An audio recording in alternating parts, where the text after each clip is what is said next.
Adrian's got to be in goal today. He's going to be grand. He won't be conceding 6. Watkins looking to take it all the way, and he has given away by Adrian, and here's Ollie Watkins. Away from in front of Mings, and McGinn strikes it, and it's deflected in. And it's Grealish, and it's deflected. What is up, ladies and gentlemen? Welcome back to the latest channel. My name is Ross, and today I am your host of the Big Fat Football Show. That is right, just like our sister show, the Big Fat F1 Show. We're going to be diving into everything football related in the last 7 days. And today's first episode is no different. We've got a lot of different topics. The winners and losers of the summer transfer window. Can Watford return straight to the Premier League? The best and worst of the Twitter trash can before kicking things off with the scores on the doors. I hope you enjoy. Go subscribe and let's dive in. Welcome then, ladies and gents, to the Big Fat Football Show, and we're going to kick things off, as we always will, with the scores on the bloody doors. This week we picked out 3 Premier League results, 2 results on the continent, as well as my star of the week and my goal of the week. We'll kick it off with the Premier League, and we'll kick it off with my team. It is, of course, Chelsea. A battering of Crystal Palace 4-0 is exactly what Frank needed. He's been under pressure with the likes of Rudiger causing upset in the dressing room, but this result will take pressure off his shoulders, please those in the first team, and may I just say, a spectacular debut from Chilwell. Throw in 2 goals from Jorginho from the penalty spot as well, and everybody is happy days. Plus, can we just say big thank you to UEFA? That Champions League group is an absolute godsend. Rennes, Krasnodar and Sevilla, it could not have gone much better. But moving on to our second result of the day, another side in blue doing well is, of course, Everton. Another stellar performance from James Rodriguez, another Calvert-Lewin goal, and even Yerry Mina on the score sheet as the Toffees battered Brighton 4-2, making it 4 wins out of 4, only one of 3 teams still unbeaten and completely winful in the Premier League to date, the others being Villa and Liverpool, which can't last for much longer based off the fact they're playing tonight. My third result, though, was a shocking one. West Ham 3, Leicester 0. The Jamie Vardy party did not continue for 4 wins out of 4 as Jared Bowen and his merry men went on and beat the Foxes. Brendan Rodgers may have been shocked, but I reckon that Leicester will be back performing next week. They're a quality side. They may have lost Chilwell amongst other players, but the core of the team from last year is still there, so I anticipate strong performances to continue. West Ham, though, it has to be said, have had an excellent start to this Premier League year, and I think will be a lot more competitive than they were in the 2019-2020 season. Moving across the continent, PSG are back in form. A 6-1 victory over Angers shows once and for all that they are still in top form, despite 2 early defeats in Ligue 1 this season. Finally, we move to a team in blue not doing so well, and that is Schalke. A 4-0 defeat at the hands of RB Leipzig, 6th and bottom of the league, conceding 15 goals and scoring just 1 in their opening 4 matches. They're at the foot of the table and are looking on the ropes, and could be another top team like Hamburg to drop out of the Bundesliga as a bit of a shock.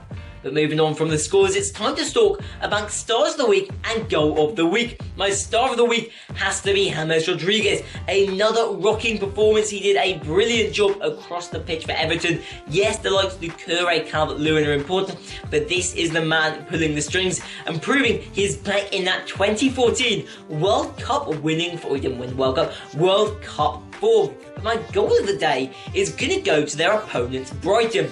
Yves Bissouma with an absolute screamer, touched it down his chest, full volley into the bottom left corner, an absolute beauty of a goal, 10 out of 10.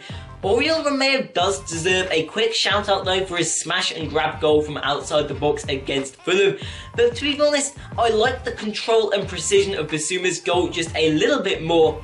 That is all for the scores and the doors. Let's move on to transfer talks for the winners and losers of this summer's transfer window. So then, after the scores on the doors, it's time to look to the transfer window. It's coming to a close. Some teams have had an absolute nightmare, while some teams have absolutely starred. So today, I'm going to be running through 3 sides who have rocked it, and 3 sides who have absolutely cocked it up. But let's dive in straight away with our winners. And our first pick is not controversial in the slightest. I think all can agree that Carlo Ancelotti and Everton have done a spectacular job in the last month or two, bringing in 3-star signings, jumping to the top of the Premier League with 4 wins out of 4, and showing out and out that he could once again be a world-class side. Calvert-Lewin and Richarlison are both back in form, but that has been hugely helped by the midfield signings of James Rodriguez, Allen and Abdoulaye Doucouré. What makes it even better, they got the trio for just £40 million. Doucouré has dominated in the defensive midfield department, allowing the likes of James to push forwards, and whilst Allen has had a slight injury, I do not doubt for a second that when he is back, he will be rocking like the rest of them. And as for James, he has crushed it in the Premier League, making us look like an absolute set of farmers. Hopefully he doesn't embarrass us too much over the next 12 months or so, but so far it has to be said, I'm loving watching him. But for our second team, we are heading out of England. We're headed over to Italy, where Inter Milan, after a strong 2020, are continuing to push forward, improve their team, and maybe beat Juve for the first time since 2010. With the signs of Lukaku and Sanchez and Eriksen already in the bag, they have now brought in Achraf Hakimi and Nico Barella, further upgrading a squad that was already world class. These two signings, in particular Barella, will help them control the midfield, whilst Hakimi is arguably the most promising fullback in all of world football. And like Everton, they got their players on an absolute steal. Cutthroat prices across the board, Hakimi, 15 million worth less they paid than his true value. I think for the first time in a while, it could be that Juve are not the favourites in the Serie A. But our third team is a controversial one. Some would agree, some would disagree, but I'm putting them in the transfer window winners, and that is of course Chelsea. Kai Havertz, Timo Werner, Hakim Ziyech. Yes, some of these signings haven't quite clicked yet, but if they do, we could have a team that could rock us for the next 6 years. Liverpool have had a strong year so far, while City have floundered, and maybe with these new signings, once they start to gel, we could become the number 2 side in the Premier League. Throw in Chilwell, Sarr, Thiago Silva and Mendy, and we could truly have an almost new starting 11 for this new look Chelsea team. Frank may be under pressure, and the likes of Rudiger may be unhappy, but I've got to say I'm excited for the future when it comes to Chelsea. But what about when it comes to our losers? Not everybody can be happy, and these 3 teams have had a bit of a mare. First up, we have Barcelona, with Semedo, Arthur, Suarez, Vidal and Rakitic all leaving the side. Now granted, Arthur was a departure in a swap deal for Pjanic, but I honestly think they haven't done the best business yet. And whilst Dest is a solid signing, although he had an awful presentation, it has never been seen, the loss of Rakitic, Vidal and Suarez for less than 5 million combined is some of the worst business I've seen in a while. They could have easily got at least 50 million for the trio, instead letting them go to Atletico, Sevilla and Inter on pretty much bargain prices. Throw in the loss of Semedo, who whilst not a quality player and has been replaced by Dest, could have been a man that could still have performed and shown his true worth. Quick, strong on the ball, he still had a lot of potential, but is now at the Portuguese machine that is, of course, Wolves. But one team you may not have thought of that's had a bad window is Ajax. Ajax have lost lots of stars over the recent years. Actually, we've seen the likes of that was like a combination of 3 names. De Ligt, Van der Beek's gone, Hakim Ziyech is gone, De Jong is gone, and those middle 2 are the 2 latest to leave. Now granted, they have had a huge amount of cash come in for the 2 lads, headed to Chelsea and Manchester United respectively. To be precise, just over £70 million. Add in the loss of Joel Veltman though, and this team is not going to be as competitive in Europe as it once was. And with PSV improving their side as well, they may be under pressure in the Eredivisie and may not pick up the title. I hope they can improve again. We know Ajax have a strong academy, but it could be a rough couple of years for the Dutch supporters' side. And finally, we have the worst window of the lot. Ajax have lost stars Everton have rocked, Barcelona have sold off on the cheap, but this team has done both, lost stars and sold them on the cheap. It's been an absolute nightmare window for Valencia. They've lost Dani Parejo, they've lost Ferran Torres, they have lost Rodrigo, amongst a few more as well. Ezequiel Garay, another leader on the pitch, has left the team. This is all part of new owners, I can't tell you their names because I have no idea, but their new owners plan to rebuild Valencia, and as of yet, they haven't rebuilt, more ripped apart. The soul has been taken out of this team.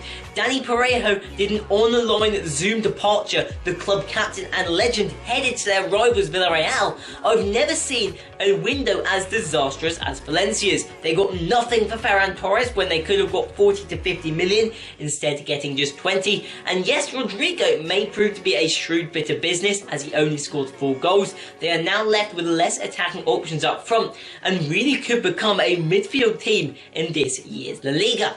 So there they are, my winners and losers for the transfer window of this summer 2020. Leave your thoughts down below. Who do you think were the winners? Do you think I've got any wrong? And leave your thoughts as to others that I've missed in the comments down below. But it's time to dive to our next section. It's time to talk about Watford. Can the side that has struggled in recent months return to the Premier League on the first attempt? Watford, after half a decade in the top flight, they were relegated on the final day of the season, after almost completing the Great Escape. 6 months later and playing in the Championship, where are the London club now and how are they faring? It's time to take a look at the Hornets. So, in this segment, we are going to be looking at Watford's squad, their competitors in the Championship, and my prediction as to where we might see this team by the end of the season. And starting off with the team, Watford have the second most valuable squad in the Championship, behind only Bournemouth, according to Transfermarkt. But what's the squad really like? In net, they have experienced shot stopper Ben Foster, who will bring both experience and composure to the backline, as well as 364 Premier League appearances. Their defence is ageing to say the least though. Craig Cathcart and Craig Dawson are both over 30, but the signing of Udinese's Troost-Ekong combined with Cavaselle's pace will mean that if nothing else, the defence is rigid.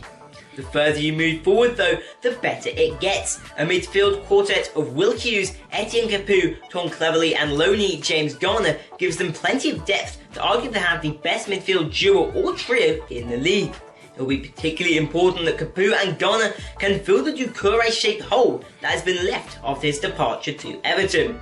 And then finally, in the attack, they have ample options. Ismaila Sarr and João Pedro are the most valuable players in the league, whilst Troy Deeney and Andre Gray are both dominant forwards in a league like the Championship. But what about their competitors? Who could beat them to the top spot? Brentford are the obvious candidates, led by Saidat Bararama after their playoff defeat last year. They're a spicy team with a lot of attacking strength. On the other hand, relegation rivals from last year, Norwich, may have had a poor season in the Premier League, but after retaining the services of Max Aarons, Todd Cantwell and Timu Pukki, they may still well be in with a shout of heading straight back to the Premier League. And finally, despite a poor start, Nottingham Forest have a great squad and a great manager in their new signing Chris Hughton, who is a serial winner in the Championship, heading up to the top flight on 4 separate occasions. But it's time to make a call. Will Watford return to the Premier League on the first attempt? Now we've looked at their rivals, the likes of Brentford, the likes of Norwich, and yes, they've lost their manager. But I think they're going to do it. I think the Hornets are going to head straight back up to the top flight. It's not the strongest Championship we've ever seen. There's no Leeds, well, no West Brom, or no Fulham. Plus, strong sides like Sheffield Wednesday and Nottingham Forest are both floundering at the bottom of the league as it currently stands. This leaves a great opportunity for a team like Watford to head straight back up, as they already have plenty of Premier League quality in their squad. Troy Deeney and Andre Gray can really lead the line, and particularly holding on to Ismaila Sarr could make a huge difference in banging in the goals in a league that can be very unsteady. It could go either way, they could be in the playoffs, they could even get relegated, but I'm backing them for a solid second place finish. Leave your thoughts down below, and it's time to head to Twitter trash. So then, to finish off today's show, it's time for a little bit of Twitter trash. I've got 2 tweets that we're going to dive into and have a quick discussion about. In the future, if you want to be part of this section, add me a tweet or an opinion, whether it is football or Formula 1, and I will react to it. But for today, we picked out 2 tweets from the lovely place that is football Twitter. And we'll start off with Pog Virus. Signing Cavani means Ole's United DNA project is over. Now, if you haven't realised by now, Cavani is heavily linked to Manchester United. He is currently without a club, and opinions are very split. On the one hand, there is no denying Cavani is quality, a top striker in Europe for the past 10 years. However, at the same time, he is ageing, and is he the kind of player that United really need? This is what I'd say. There's no denying Cavani's quality. He is an excellent top-tier striker. However, I do not think that Manchester United is the right place for him. You look at the likes of Falcao, Sanchez, Ibrahimovic. Yes, Ibra did alright, but as a general rule, moving a striker to Old Trafford at this age never seems to end well. The one exception to that being Robin Van Persie. But you have to say, Van Persie had experience of the league, which I think gave him a huge advantage in the terms. So, having played many leagues in the Prem for Arsenal already, he knew what he was coming up against. Cavani would have to get used to the culture of England, which is obviously very different to France, and I think he'd probably struggle with that. He's not played for a few months now, and whilst I still think he is a top striker who deserves a place at a top team, I do not think that Manchester United is the place for him. They've got Rashford, Martial, Greenwood, Fernandes. I think they have their attacking setup, and if they want to bring someone new in, I just don't think Cavani is the right man. And to an extent, I agree with this. Signing Cavani would damage Ole Gunnar Solskjaer's DNA at the team. Bringing up players, you've seen, yes, they've made some big signs, but also building a good core to the squad and the one that can grow together over the next few years. I feel like Cavani is just somebody that you're throwing into the mix as a bombshell that you hope sparks something good, and the odds are it won't. So this one I completely agree with. I think Telles would be an interesting signing. I can't decide whether that's good or bad, but Cavani, I'm not sold there in the slightest. Our second tweet is from Footy Threads. My unpopular opinion. Arsene Wenger is a bit overrated. He won the league and FA Cup with Arsenal and only won it 3 times with 7 FA Cups. Not good enough for a manager of his stature, and that was in 22 years. The idea that he is on Fergie or Jose's level is a myth.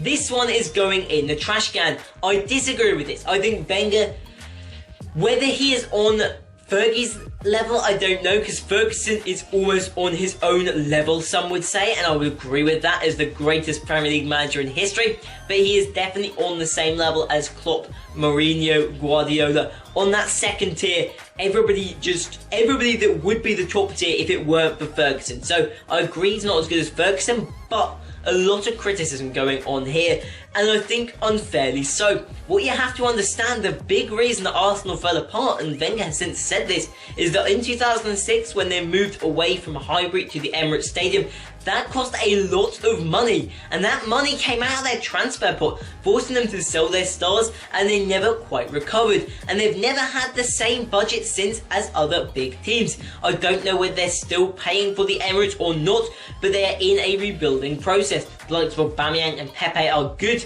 However, criticising Wenger on the second half of his time at Arsenal, in my eyes, is harsh. In the first 10 years, he did an excellent job, winning 3 titles, taking them to the Champions League final, where they lost to Barcelona, bringing in the likes of Henry, Bergkamp, lots of legends, going invincible. No team has else done that. Yes, they did it with a lot of draws, but I think it's unfair to say that Wenger is not on the level of at least Jose Mourinho, who has since had unsuccessful spells at Manchester United, you could say, and at Chelsea, where he hasn't quite lived up to his potential. Guardiola's had a few off years. Klopp didn't begin the strongest, but could become a Fergie level if he were to stick around for 20 years. I think that's bullshit, and I think he's arguably the second best manager in Premier League history, and that is where we'll end off today's Big Fat Football Show. I hope you guys have enjoyed, ladies and gentlemen. Be sure to go and subscribe if you haven't already. Other than that, I will see you back hopefully on Saturday, or maybe Sunday, for another upload. I'll see you then. Peace!